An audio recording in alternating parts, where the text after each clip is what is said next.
Manila, Philippines, 1972. In a private compound controlled by organized crime.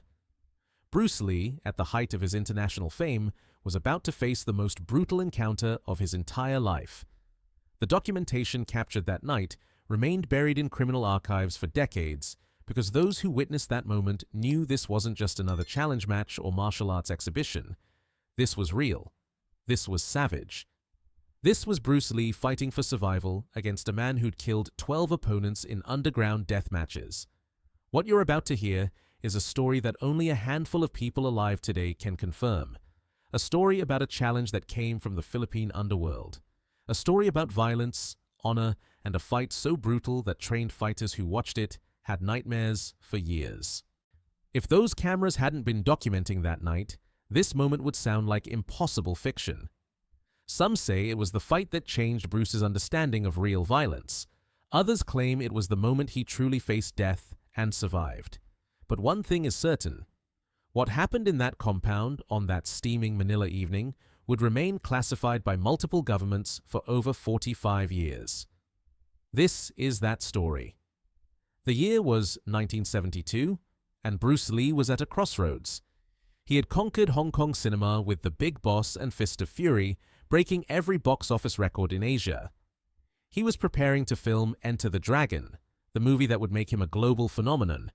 He had proven his philosophy worked on screen and in private demonstrations. But there were still those who questioned whether it worked in the darkest corners of real combat. Against men who fought without rules, without mercy, without any intention of letting opponents survive. And so Bruce found himself in Manila, invited by a film distributor named Roberto Santos to discuss expanding his movies into the Philippine market. Santos saw opportunity. He saw millions in bringing Bruce Lee's films to Filipino audiences hungry for martial arts action, and he offered Bruce something that seemed straightforward. A business meeting, a tour of potential theaters, a simple negotiation. The compound in the Tondo district was notorious and feared.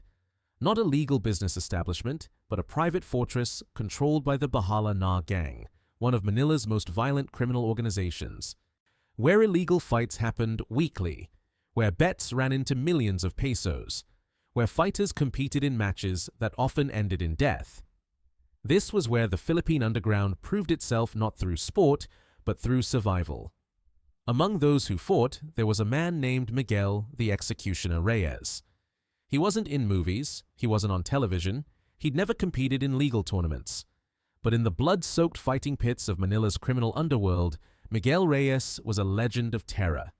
He was undefeated in 47 death matches. 12 of his opponents never left the fighting pit alive. 8 more were permanently crippled. He stood 6'2", weighed 215 pounds of prison-hardened muscle, and had learned his fighting in situations where losing meant dying. Miguel had heard about Bruce Lee. I had seen The Big Boss playing in a Manila theater, watched Bruce's fast hands and acrobatic kicks, and it filled him with contempt. Not professional skepticism, pure contempt. To Miguel, this wasn't fighting. This was entertainment. Movie violence for soft audiences who'd never experienced real pain, real fear, real death. Bruce Lee, he believed, was a dancer, an actor, someone who'd never faced a man trying to kill him, never experienced the kind of violence that happened in Manila's fighting pits. And Miguel wanted to prove that. If you're watching this story and learning about Bruce Lee's most brutal encounter, the death match that was hidden by governments for decades, hit that subscribe button right now because this is the kind of secret story that reveals the darkest moment of Bruce Lee's life, the fight that almost ended everything. On a Friday evening, during Bruce's tour of potential distribution venues, Roberto Santos made a suggestion that made Bruce's translator uncomfortable. "There's someone I'd like you to meet, a fighter. Very respected in Manila. Perhaps you could demonstrate some techniques, show him what Jeet Kune Do offers." Bruce agreed, expecting a martial arts exchange with a local practitioner. What he didn't know was that Roberto Santos was connected to the Bahala Na Gang, that he'd arranged this meeting under pressure from gang leadership who wanted to test Bruce Lee, who wanted to see if the famous movie star could survive real Filipino underground fighting. The compound after dark was a vision of controlled chaos. High walls topped with broken glass and barbed wire. Armed guards at every entrance. The central courtyard converted into a fighting pit, surrounded by makeshift bleachers packed with maybe 300 people. Criminals, gang members, corrupt officials, wealthy businessmen who bet on death. The current fight was ending as Bruce arrived. One fighter was being carried out unconscious, possibly dead, while the crowd screamed and money changed hands with frenzied energy. That's when Miguel, the executioner Reyes, entered the pit. He was massive and terrifying. Scars covered his torso from knife fights and broken bottles.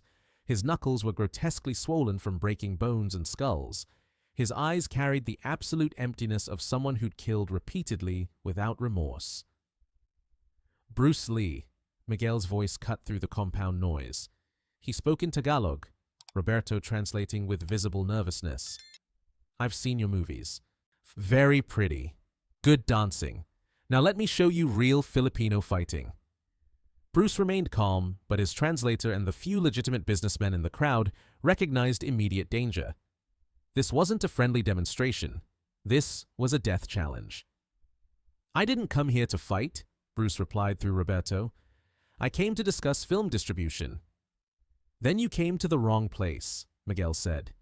This is where we settle questions, where we prove who's real and who's pretending. Unless the great Bruce Lee only fights stuntmen and actors. The compound went silent. 300 criminals and fight enthusiasts recognized what was happening. This wasn't a scheduled death match. This was a public challenge. And in the Bahala Na compound, refusing a challenge meant you left in an ambulance or a body bag. Roberto pulled Bruce aside, his face white with terror. Mr. Lee, you have to understand. Miguel has killed 12 men in this pit. This isn't sparring. This isn't demonstration. He will try to murder you. If you fight him, you might die. But Bruce understood the reality. Refusing meant the story would spread throughout Asia. Bruce Lee was challenged by a real fighter and ran. His credibility would be destroyed, his philosophy discredited, his films dismissed as fantasy. I'll fight, Bruce said quietly. But we need some rules. We need, Miguel interrupted, laughing with genuine amusement. No rules. This is Manila deathmatch. You fight until one man can't continue. Or until one man is dead. That's the only rule that matters. What neither fighter knew was that Roberto Santos, terrified of the international incident this could cause, had quietly instructed a cameraman who worked for the gang to document everything. Film it all, Roberto whispered in Tagalog. If Bruce Lee dies tonight, we need proof the gang gave him a chance. We need evidence this was his choice. Within minutes, the fighting pit was prepared. Bruce removed his shirt, revealing his legendary physique. At 145 pounds, he looked impossibly fragile next to Miguel's 215. The weight difference was staggering. 70 pounds. More than many fighters' entire bodies. Miguel didn't bother preparing. He just stood in his corner, cracking his scarred knuckles, his dead eyes locked on Bruce with predatory focus. This was a man who'd beaten opponents to death with his bare hands, who'd broken necks and crushed skulls, who'd never shown mercy and never would. So their gang lieutenant acting as referee addressed both men in Tagalog and broken English. This is deathmatch. No stop until finish. You understand? Both men nodded. The compound erupted in frenzied betting. Nobody gave Bruce Lee any chance. The odds were 50-1 against him. Miguel had killed 12 men in this exact pit. Bruce was a movie star who'd never fought in a death match. This was going to be a massacre. And if you're enjoying this true account of Bruce Lee's most dangerous moment, if you're fascinated by what really happened in Manila's underground, hit that like button, because it helps more people discover these secret stories that were classified by governments for decades. The bell rang, a harsh gong sound. Miguel moved forward immediately, no testing, no circling, no respect. He came to kill quickly, and to show everyone that movie stars died like everyone else when faced with real violence. He threw a devastating haymaker, his massive fist aimed at Bruce's head with enough force to shatter skullbone. Bruce slipped it by inches, feeling the wind from the punch, and countered with a rapid combination to Miguel's ribs and face. 3, 4, 5 strikes landed clean. But Miguel's expression didn't change. He'd taken those strikes and felt nothing. Years of death matches had built pain tolerance beyond normal human levels.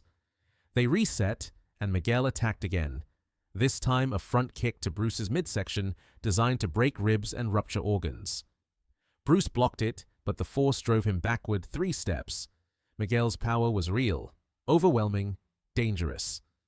Bruce countered with a low kick to Miguel's thigh, trying to damage the leg, so to reduce mobility. Miguel checked it casually, his conditioning absorbing the strike without reaction. The compound crowd was screaming now, sensing the mismatch, anticipating the kill. Miguel pressed forward with brutal aggression, throwing combinations meant to maim and destroy. A punch to the throat, an elbow to the temple, a knee to the groin. Every technique was illegal in sport fighting. Every strike was designed to cripple or kill. Bruce defended desperately, his speed allowing him to avoid most strikes, but several landed. A punch caught his shoulder and numbed his arm. A knee grazed his ribs and took his breath. An elbow split his eyebrow and blood poured down his face, obscuring his vision. Then Miguel got what he wanted. His massive hands closed around Bruce's throat in a crushing grip, lifting him partially off the ground, cutting off air and blood flow. This was how Miguel had killed 3 opponents, strangling them while the crowd watched and cheered. Bruce's vision began to dim, dark spots appearing as oxygen stopped reaching his brain. Panic threatened to overwhelm training. This was death, real death, happening now. But Bruce's training kicked in. Not movie choreography, not demonstration techniques. Real combat skills developed through years of challenge matches and private fights. His hands struck upward, fingers extended, targeting Miguel's eyes with precision strikes. Miguel roared in pain, his grip loosening, and Bruce drove his knee up into Miguel's groin with full force. No rules, no mercy, pure survival. Miguel stumbled backward, his hands dropping from Bruce's throat, and Bruce gasped for air, his vision clearing, and his survival instincts overriding everything else. The crowd noise intensified. This wasn't the quick kill they'd expected. Bruce Lee was fighting back, was hurting their champion, was surviving what had killed 12 men. Miguel recovered quickly, his eyes watering, but his rage intensified. He charged forward like an animal, no technique, just violent intent, trying to overwhelm Bruce through pure aggression and size. Bruce moved. Not away, but at an angle, redirecting Miguel's momentum past him, and delivered a perfect sidekick to Miguel's knee from the lateral angle, the strike that hyperextends joints and destroys ligaments. The crack was audible throughout the compound. Miguel's knee bent sideways in a direction knees aren't designed to bend.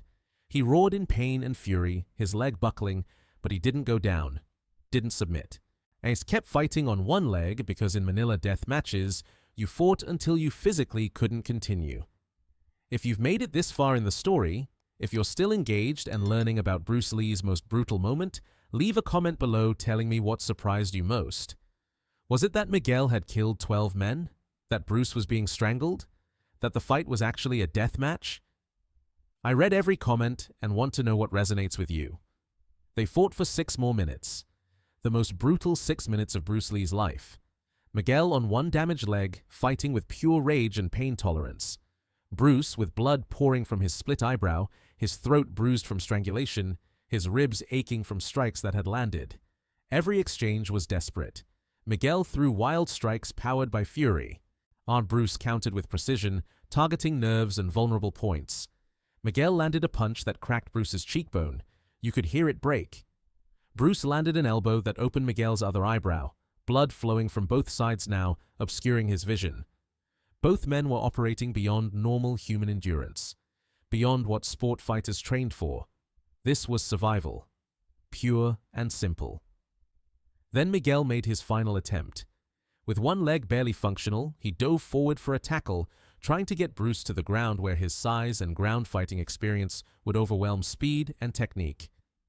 Bruce saw it coming, read the desperation.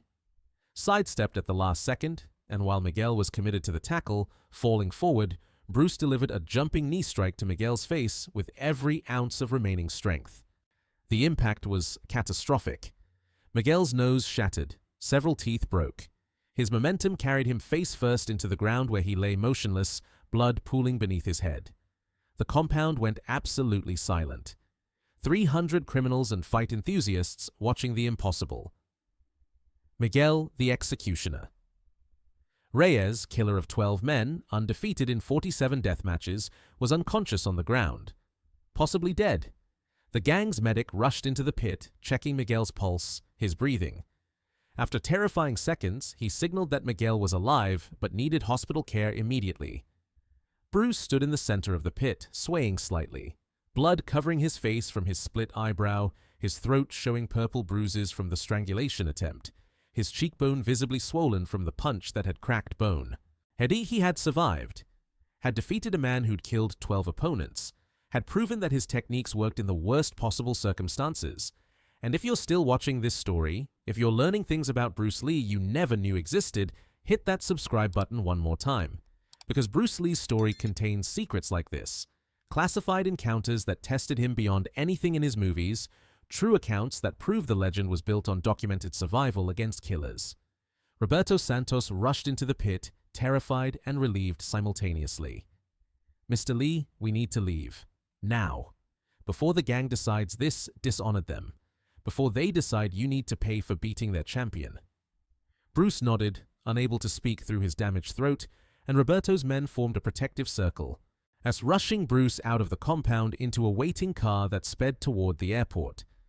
That night, in a private hospital room paid for by Roberto, who was desperate to avoid international incident, a Filipino doctor treated Bruce's injuries.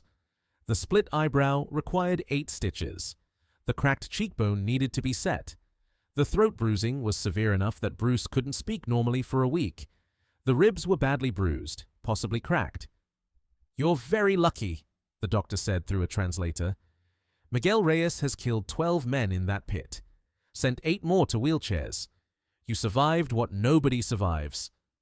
Bruce tried to speak, but his damaged throat wouldn't allow it. He simply nodded, the reality of how close he'd come to death settling into his bones. The footage remained in gang archives, too dangerous to release, yet too valuable to destroy. Evidence of the night a movie star had fought their champion and survived. When Bruce died in 1973, Miguel Reyes, recovered from his injuries but permanently damaged in his left leg, attended a memorial service at a Manila church. He told the priest that he'd once fought a great warrior, a man much smaller than him, who'd survived what 12 others hadn't, who'd shown that real skill could overcome size and brutality. The footage stayed hidden for decades. Roberto Santos died in 1998, taking many secrets with him. But before his death, he'd given the footage to his daughter with instructions. When enough time has passed, when showing this won't cause problems, let the world see what happened. In 2020, during the pandemic when old archives were being digitized, Santos's daughter discovered the canister in her father's safety deposit box. Inside was 28 minutes of grainy footage showing Bruce Lee and Miguel Reyes in the most brutal fight either man had experienced. Before we continue with what happened when this footage surfaced, I need you to do something. Hit that like button one more time if you're still engaged, because engagement helps preserve these true stories and gets them to people who need to see the real Bruce Lee, not just the Hollywood version, but the man who survived a death match against a killer. The discovery created international sensation and immediate controversy.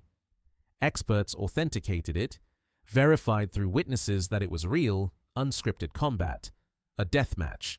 The debate was fierce. Should footage this brutal be released? Would it glorify violence? Then would it tarnish Bruce's legacy to show him nearly dying, being strangled, taking strikes that broke his bones? His family was consulted. The Bruce Lee Foundation weighed in. Philippine authorities who'd kept the fight classified finally acknowledged it had happened. Finally, a decision was made. Limited release with extensive context, content warnings, and educational framing about the reality of underground fighting. When the footage finally surfaced online in late 2020, the response was overwhelming and divided. Millions watched Bruce Lee, not the invincible movie hero, but the real fighter, facing a man who'd killed 12 opponents in actual death matches. They saw him get strangled until his vision dimmed. They saw him take strikes that broke his cheekbone. They saw him bleed and struggle against someone 70 pounds heavier. And they saw him survive through skill, adaptation, and desperate courage. And they saw something even more powerful. how Bruce had shown mercy by not continuing to strike Miguel after he was unconscious, when he could have killed him but chose not to. The comment sections exploded with reactions. "This is the most brutal thing I've ever seen. This makes every Bruce Lee movie look tame. Real fighting is terrifying. The fact he survived a death match against a man who'd killed 12 people, that's not movie magic. That's real survival. I've watched Enter the Dragon 100 times, but this 28 minutes showed me Bruce Lee was actually more impressive in reality than in fiction." If you've made it this far, if this story has completely changed your perspective on Bruce Lee, leave one more comment telling me what shocked you most about this deathmatch. Your engagement helps these true stories reach more people who need to see the real history. Miguel Reyes, interviewed in 2021 at age 75 from his home in Manila, gave his final testimony about that night. "I killed 12 men in that pit," he said through a translator, his voice thick with emotion and regret. "Beat 8 more so badly they never walked right again. I was a monster. Thought I was invincible. Thought size and brutality always won. Then I fought Bruce Lee, a movie star 70 pounds lighter than me, and he nearly killed me. But more than that, when I was unconscious, vulnerable, he could have kept striking. Could have killed me like I'd killed others. Instead, he stopped. That mercy, that control even in a death match, and that taught me something my 47 victories never did." The interviewer asked if he'd been angry about losing his undefeated record in such a brutal way. Miguel shook his head slowly. "I was angry for maybe 1 day. Then I understood. Bruce Lee had shown me I wasn't invincible, that there were fighters who could beat me despite my size, my record, my willingness to kill. That humility changed my life. I stopped fighting, started teaching kids in my neighborhood to defend themselves without becoming what I was. I tell them, I once fought the greatest martial artist who ever lived in a death match. I lost, but he saved my life by not finishing me when he could have." The Philippine National Museum created a special exhibition around the footage, providing full historical context about death matches, Bruce Lee's philosophy, and the transformation of both fighters after the encounter. The exhibition traveled to Hong Kong, Los Angeles, and Seattle, drawing millions of visitors who wanted to understand the reality behind the legend. Before we finish this story, I need to ask one more favor. If this revealed something about Bruce Lee you never knew, if you learned about his most brutal encounter that was classified for decades, please share this video. Send it to someone who loves Bruce Lee movies but doesn't know about Manila, 1972. Send it to someone who thinks Bruce was just a movie star. Sharing helps preserve these true stories and spreads the real history of martial arts. Dan Inosanto, one of Bruce's closest students who'd known about the Manila fight but kept the secret for decades, was finally able to speak publicly after the footage was released. "And I was there when Bruce came back from the Philippines," he said in a 2021 interview. He could barely speak. His throat was purple from being strangled. His face was swollen from the broken cheekbone. He told me, "Dan, I fought a man last night who was trying to murder me, not defeat me, not beat me, actually end my life. And I survived, but only because I was willing to do whatever it took." The interviewer asked what Bruce had learned from the experience. Dan's answer was revealing. He said it taught him that all his philosophy, all his training, everything he'd developed, it had to work against someone bigger, stronger, and willing to kill. In their environment, under their rules, in a literal death match. He told me, if Jeet Kune Do couldn't handle that, if I couldn't survive that, then nothing I taught had real value. But it worked. It saved my life. The footage became controversial teaching material in martial arts schools worldwide, not because it glorified violence, but because it showed the brutal reality of actual combat against someone trained to kill. It showed Bruce Lee adapting when his initial approaches didn't work, surviving strangulation through desperate techniques, breaking his own rules about what was acceptable in fighting because survival demanded it, showing mercy even after defeating a killer. Perhaps most remarkably, it fulfilled Bruce Lee's original vision in the darkest possible way. Not the vision of being an untouchable legend, but the vision of proving that martial arts was about honest self-expression under maximum pressure, about testing yourself against genuine death, about being like water, She was adapting to survive even when survival seemed impossible. As Bruce himself had written in his journals after returning from Manila, his damaged throat barely allowing him to swallow. The truth about real fighting is more brutal than any movie can show. It's not choreography, it's not honor. It's survival through any means necessary. What happened in Manila taught me that everything I teach must work when someone is actually trying to kill you. Otherwise, it's just philosophy. Hit that subscribe button one final time if you haven't already, because this is exactly why we preserve these stories. Bruce Lee's legacy isn't just about the movies or the philosophy or the cultural impact, it's about moments like Manila, 1972, when he proved everything he taught in the most brutal test imaginable against an opponent who'd killed 12 fighters, so in conditions designed to end in death. And he survived. He proved it, the cameras documented it, and now we know the truth. The footage of that death match, Bruce Lee's most brutal encounter that the world would have called fiction without documentation, stands now as testament to a simple truth. Legends aren't built on invincibility. They're built on survival against impossible odds. Miguel Reyes passed away peacefully in 2022 at age 76, but before his death he recorded a final message specifically about Bruce Lee. In it, preserved in the Philippine National Museum, he said, "I killed 12 men in death matches, crippled 8 more, was undefeated in 47 fights. Then I fought Bruce Lee and lost. But he could have killed me that night. I was unconscious, vulnerable, and he was still capable of finishing me. Instead, he stopped. That mercy from a man I'd tried to murder taught me something my 47 victories never did. Real strength isn't about how much damage you can cause, it's about choosing not to cause it when you could. In the end, the story of Manila 1972 isn't really about who won or lost. It's about 2 warriors who tested each other in the most brutal context imaginable and emerged transformed. It's about the moment when movie star met deathmatch killer and proved that Bruce Lee's skills were forged in real combat, tested in life or death situations, proven against a man who'd murdered 12 opponents. It's about Bruce, not as a superhero, but as a human being who bled, who nearly died from strangulation, who took strikes that broke his bones, who faced someone trying to kill him, and who survived through skill, desperation, and the will to live. What if those cameras hadn't been documenting, the world would have called it fiction. The idea that a 145-pound movie star could survive a death match against a 215-pound killer who'd murdered 12 opponents in an illegal fighting pit with no rules would have been dismissed as impossible fantasy. But they were documenting. And now, the world can see exactly what happened.